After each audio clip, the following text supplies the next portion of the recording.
ఏదైనా ప్రమాదం జరిగి హాస్పిటల్స్ కి వెళ్తే అక్కడ డాక్టర్స్ ప్రవర్తించే తీరు గురించి నేను ప్రత్యేకంగా చెప్పనవసరం లేదు. ఇక్కడ డాక్టర్స్ ని కించపరుస్తున్నాం అని కాదు గాని ప్రైవేట్ హాస్పిటల్స్ విషయానికి వస్తే పేషెంట్ చావు బతుకుల మధ్య ఉండి హాస్పిటల్స్ కి వెళ్తే ఆ పోలీస్ స్టేషన్స్ లో కంప్లైంట్ ఇచ్చి వస్తే గానీ ఆ కేసుని టేకప్ చేయరు. ఇక గవర్నమెంట్ హాస్పిటల్స్ సంగతి అయితే సరే కానీ ఈ విషయం విన్నాక రియల్ హీరోస్ ఎక్కడో ఉండరు, మన చుట్టుపక్కలే ఉంటారు అని మీరే అంటారు. కేరళలోని ఉదయపేరూరులో ఒక ఘోర రోడ్డు ప్రమాదం జరిగింది.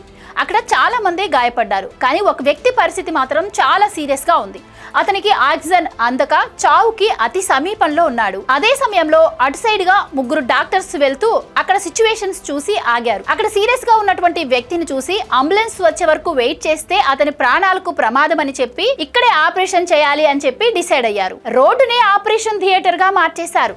అక్కడ ఎలాంటి ఇన్స్ట్రుమెంట్స్ అందుబాటులో లేకపోయినా ఉన్న వనరులతోనే మైనర్ సర్జరీ చేశారు. వాళ్ళు టైంకి తీసుకున్న నిర్ణయం వల్ల ఆ వ్యక్తి ప్రాణం నిలబడింది. Doctor Thomas Peter, doctor Manoj, doctor దిదియా థామస్ వీళ్ళ ముగ్గురు కూడా ఎర్నాకులంలోని కార్డియాలజీ విభాగంలో నిపుణులు. మనం మనుషులం అని చెప్పుకోవడానికి మన దగ్గర ఎంత డబ్బు ఉంది అన్నది ముఖ్యం కాదు, ప్రాణం పోతుంటే ఎంత త్వరగా స్పందించాము అన్నదే ముఖ్యం. ప్రస్తుతం ఈ ఘటనకు సంబంధించినటువంటి ఫోటోలు సోషల్ మీడియాలో వైరల్ అవడంతో ప్రాణదాతలుగా నిలిచినటువంటి ఈ ముగ్గురు డాక్టర్స్ పైన ఇటు రాజకీయ నాయకులు ఇటు నెటిజన్లు ప్రశంసల వర్షం కురిపిస్తున్నారు.